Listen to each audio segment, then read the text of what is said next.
Okay.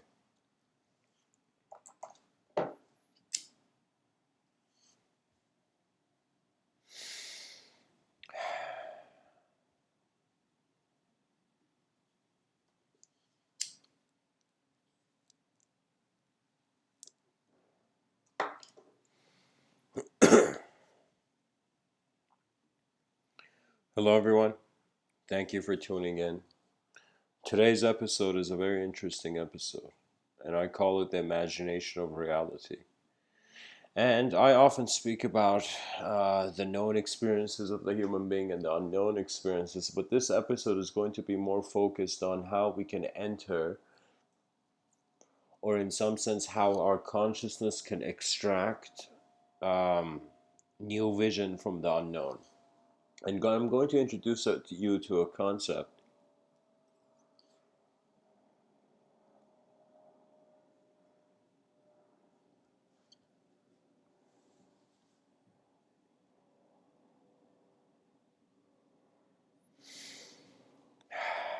I'm going to introduce you to a Tibetan Buddhist concept called treasure revealing, and it's a sort of treasure revealing of an inner existence.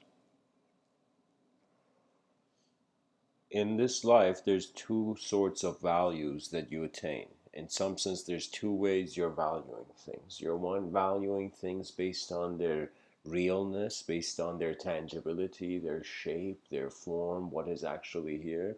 And then we're relating to some degree with a sort of subjective presence of the object. The subjective presence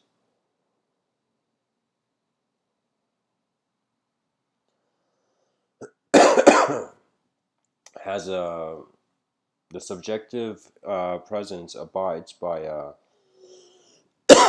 um, an inner collective vision. Yeah, there we go.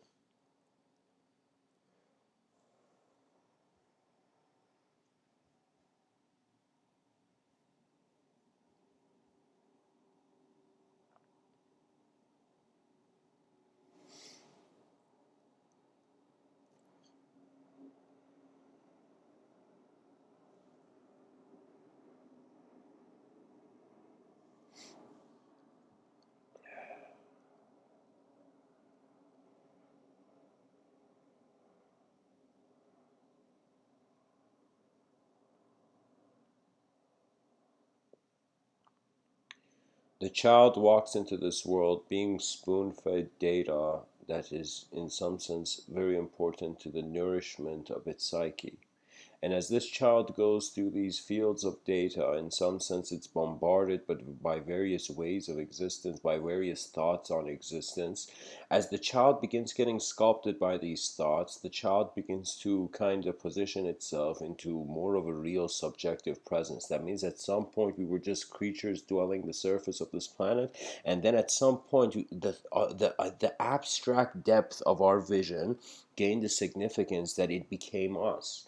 So we, in some sense, are not acknowledging our evolutionary position correctly in 2019. We have evolved towards a subjective importance, a subjective significance. We have, in some sense, found that the meaning of the world is found in our eyes, and hence the name Mr. Within, because what is within us is, in some sense, what is being the outside. Your mind is your moment.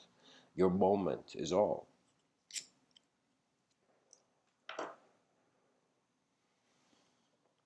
There have been times that I have, in some sense, been broken down by certain resistance to a system of change. Fundamentally, if you cannot change, you cannot exist.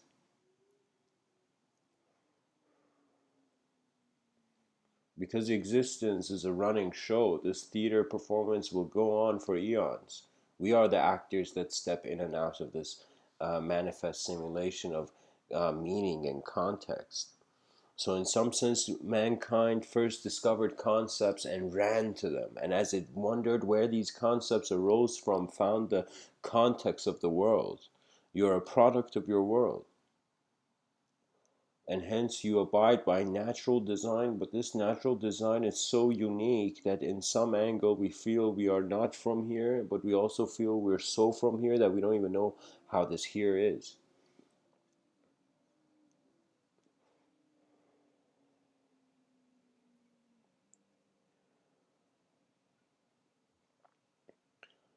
Once you step out of a dualistic existence, you begin working with the unity of the world.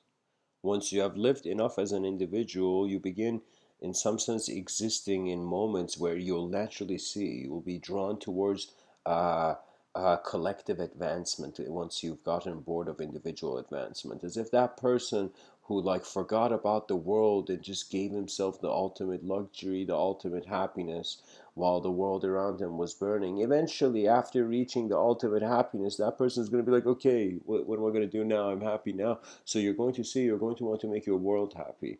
And if you start off with that conclusion that you're in some sense living for the world because the world is here, it is alive. We must protect life. That is the problem with progress. It in some sense treats the human being as a machine. And so I find it very fascinating when I am drawn towards a scientific mode of thinking. The world has become a mechanism for me, has become a sort of lifeless engine, you know. Uh, at the same time, when I look at the religious perspective, I am drawn towards divinity. That means religion pulls the person towards a sort of ultimate faith. And the reason it provides faith, the reason a lot of religions have faith in them, is because is because that faith is required to assure the seeker or the believer that even though you may not have an intellectual capacity to comprehend all this data, but if you go through and if you abide by life's journey, you will eventually reach a point of, how can I tell you, it's not like an issue of heaven and hell. I found this so fascinating because when I was raised in Iran until the age 7. Then I moved to Canada. I was there for a couple of years, went back to Iran, and then came back, in grade 9 to Iran and to Canada, and I've been in Canada ever since. But I can tell you that when I was in Iran, I found myself in a semi Islamic environment, and based on the cultural, as if religions don't need philosophers. Philosophers can be seen as blasphemers from a religious angle, because the mysteries of the universe are considered to be known only by God. That means the creator knows its creation. The creation cannot know how it has been created. Do you see? So when we ask questions that are so far that they transcend the limits of our language, we to see the what was beyond the sky. What inspired that astronaut was to do something that had perhaps not been done before in that way.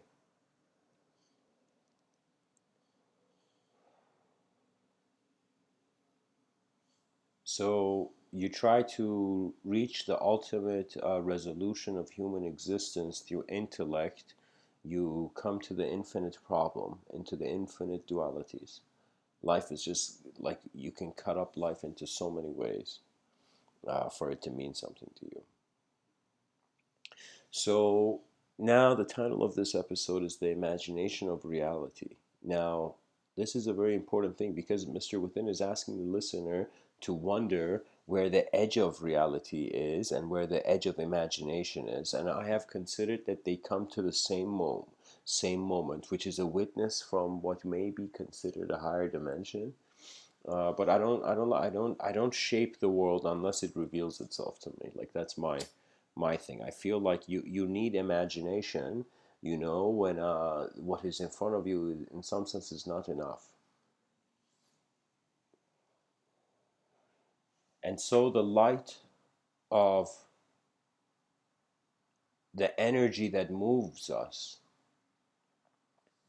has been in our eyes all along. We are a stream of data in an ocean of data.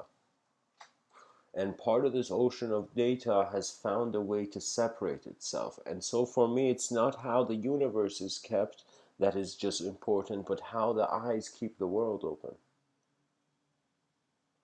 So I kind of sought intellectual approach. And you want me to tell you what knowledge is, ladies and gentlemen? Very simply, it's language. Everything in knowledge is language. You go learn the nomenclature the terminology for a field of study, and you in some sense suddenly find yourself in as an old soul in that branch of knowledge, because the familiarity of how images in some sense relate to symbolic language is a sophistication, again part of the witness. For me, I was like, as much as the silence and stillness of these yogis that went into caves to get enlightened was profound for me, I suddenly noticed the voice of mankind and the speech of mankind is profound. And there are, of course, gods among this world. And of course, I'm being playful in some sense, but very serious. There are gods among this. There are moments of intelligence, collective intelligence, gazing upon our world, and they do not understand the value of individuality. And so we have to teach our creators. Just like the child is, the parents raise the child, and after the child has reached a point where it has discovered, it has not only accessed its greater memory, its divine memory, as in ancient traditions, mystical traditions, the seeker had to find their divine remembrance. And when they found their divine remembrance, no longer they will be shackled by the beliefs of other men. You will feel your heartbeat untouched by any idea, and there's a beauty there. There's an elegance there, that your presence is the savior of your personality, because your presence remains even though your personality and who you are, even physically, your cells in your body have changed throughout the years. You are a new being, but in the same eyes. And that is how we can say, that was my birthday when I was 10 years old, that's my birthday when I was 20, da da da da da. So we see that in some sense there is a sort of continuing witness as we are changing with our world. And so the psychology of man is right here. It's in front of us. I sought for problems outside, the answers to a lot of my problems outside, but I realized the answers were never outside. Because it's how you look at it that defines the problem, and it's how you look at it that defines the level of consciousness.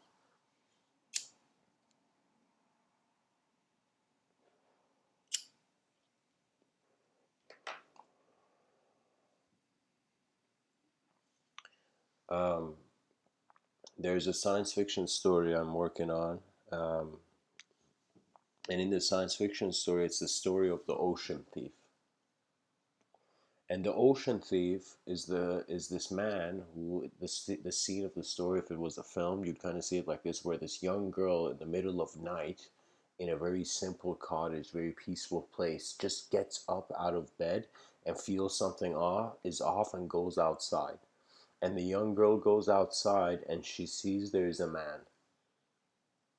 There is a strange man in a strange, kind of seeming like extraterrestrial kind of suit, but it's obviously a man, as there's a human's face. And so this girl is looking at the water, and she begins to see there's a very big glow coming at the bottom of the pond beside her house, you know, and just a lot of the, what do you call it, just the water around that environment. And so what she sees is that this ocean thief, he notices the girl is there, but he avoids her, and he just like taps something on his wrist, like some, I don't know, some kind of mechanism or something. And then what happens is that all the oceans begin lifting up. They begin lifting up into the sky, and he's stealing the oceans from one parallel dimension of Earth to go save another parallel dimension of Earth.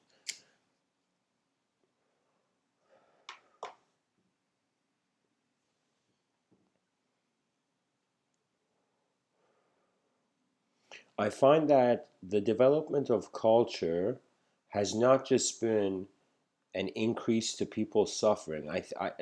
Anything I have in some sense criticized, I have seen the advantage, but because the disadvantage was more active, I criticized, at least to my view.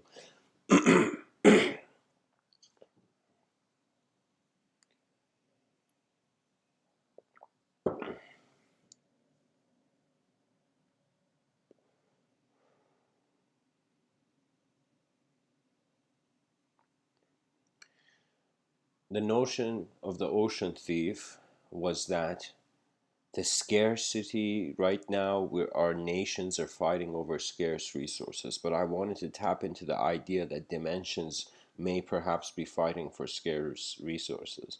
And what that means is that We look at our society and we see that the most powerful position seems to command the greatest. And so we have chosen our rulers based on the ruthlessness of their personalities and just their strength alone. But the problem with strength is that if it is misdirected, it turns into destruction. A creative force applied in the wrong moment can be destructive.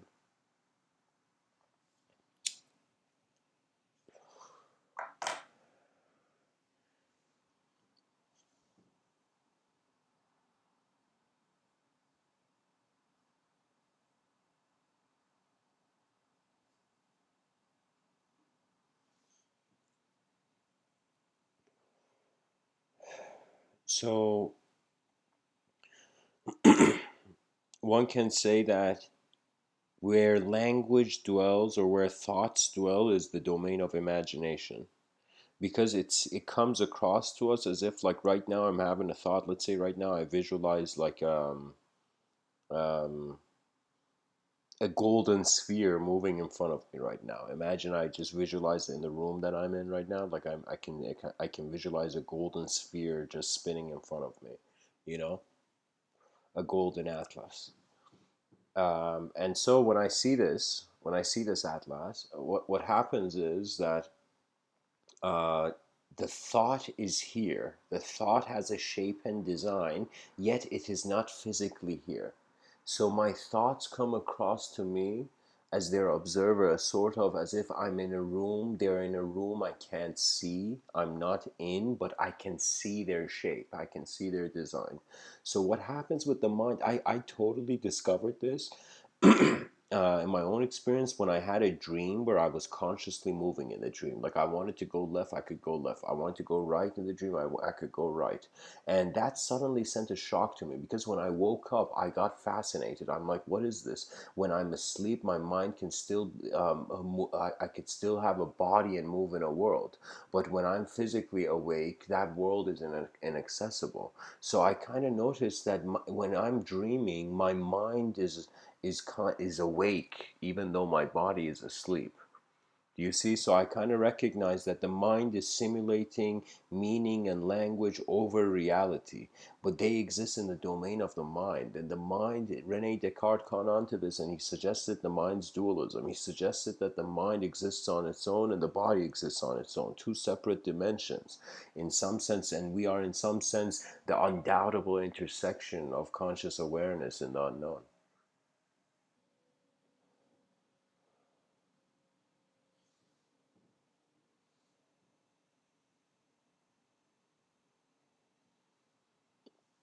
One can say reality is organized imagination.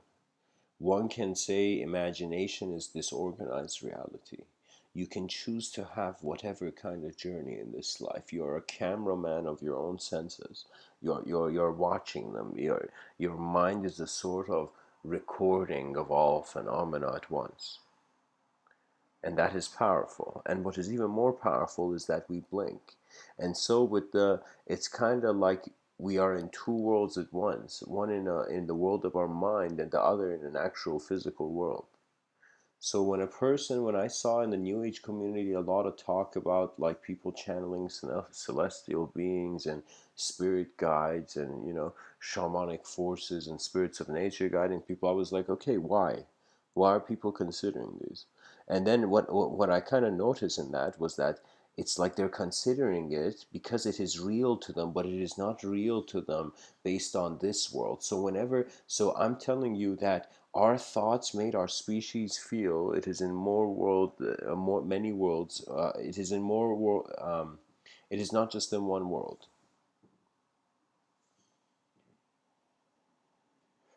And this generated a sort of evolutionary possibility. That means it's like our mind is like us looking through the front of the window of the car, and our body is the car.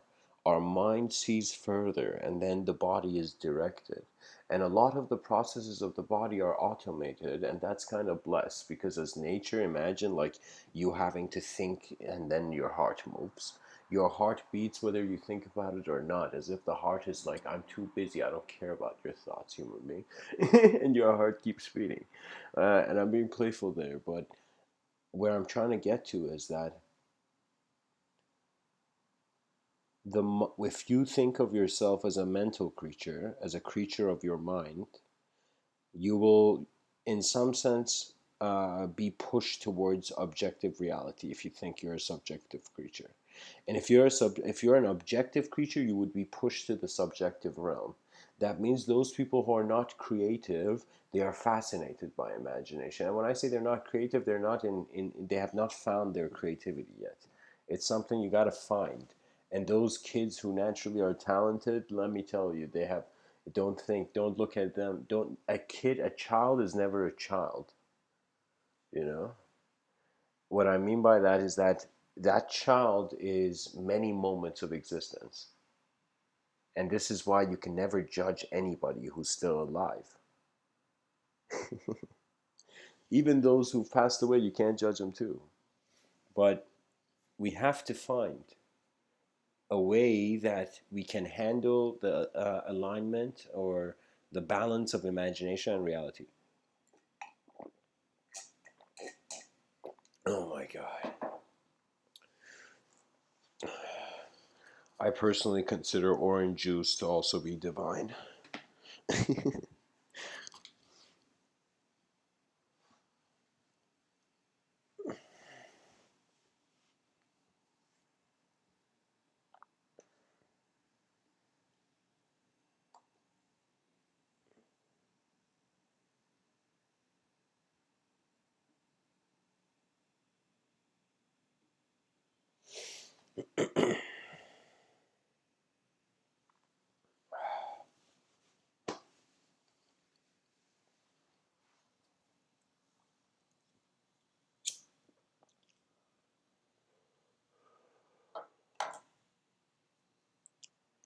This constant obsession of containing the world that only is valid in our beliefs is a strange habit of our species.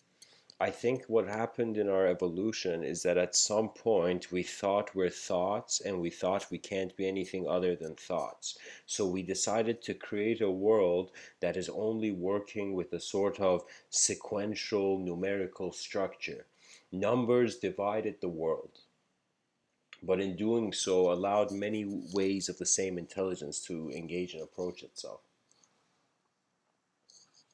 So one can say, uh, when one is in reality and there is like the phenomena of imagination, you can imagine something, one can say that I have personally reached points of experience, and I don't know how. It's not like I don't believe like meditation can be taught. I feel meditation is just a remembrance of your true nature. I don't think it can be anything more than that. That means you just realize the inseparability of the individual with the collective. You recognize that your ideas are your own show and you calm down.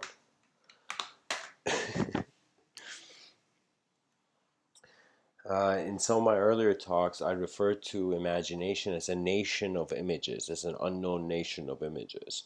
And so there have been moments where I have, the same way I have looked at a civilization, societies, how they have active, intelligent members where each by their free will becomes an influence and part of the whole system's kind of advancement. In the same way, I have seen the cells of my body, and I have wondered even so deeply that I thought if the cells of my body suddenly were conscious and these cells began developing a language, and then in their language they began developing sciences and many different things, and eventually the cells in my body began questioning, who are we, where are we, and they began wandering to that depth. So I would suddenly begin to see that the cells in my body could not comprehend the whole thing, yet they were a part of it. So man's relationship with nature does not become his relationship with an uncomfortable place.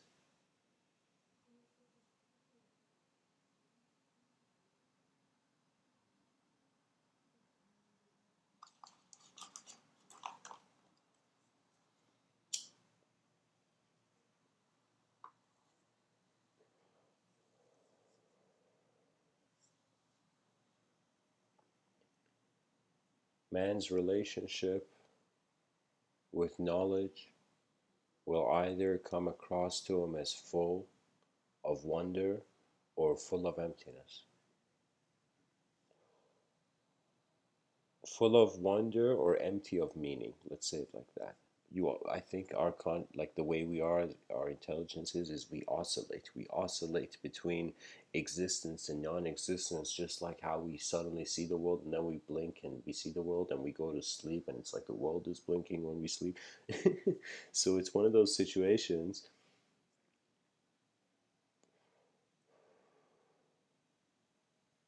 where the nature of the ultimate ideal is found self-evident. That means you are the only evidence of yourself.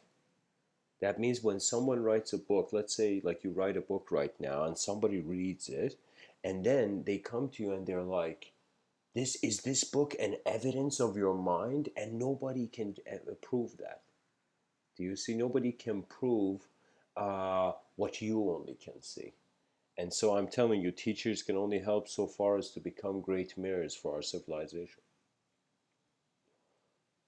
And this whole notion of taking people to heaven, let me tell you, um, a lot of religions are attractive because they give a resolution to the future. They shape the unknown. They make it as if you do these things, you will, instead of going into an unknown place, you will go to a specific locality. And I find that our species has become obsessed with certainty. It has become obsessed of constantly being certain and having to hold on to a certain structure, because like how do I tell you, it's like it's important to build shelter on a rainy storm, but on a sunny day you better leave the house.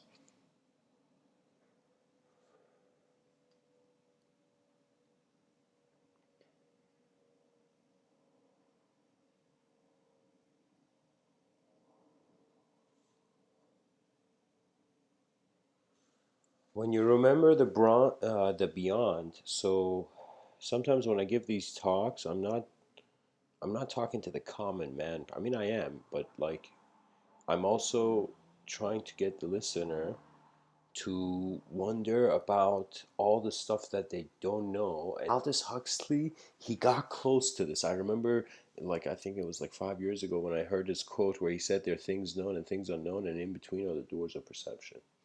And that was very a fascinating quote for me, because it meant that our eyes are between worlds. You're not only being an objective being right now, you can't only just use scientific means to justify yourself, because a part of your intelligence works through abstraction. And so Mr. Within says every person on this planet has a potential, and not has a potential, we just are pilots of consciousness. We are navigating our consciousness through a changing world and realizing what we actually are.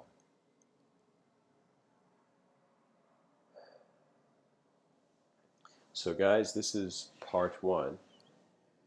I'm going to make it part one, but I'm going to, in a little bit, give part two probably in a couple minutes.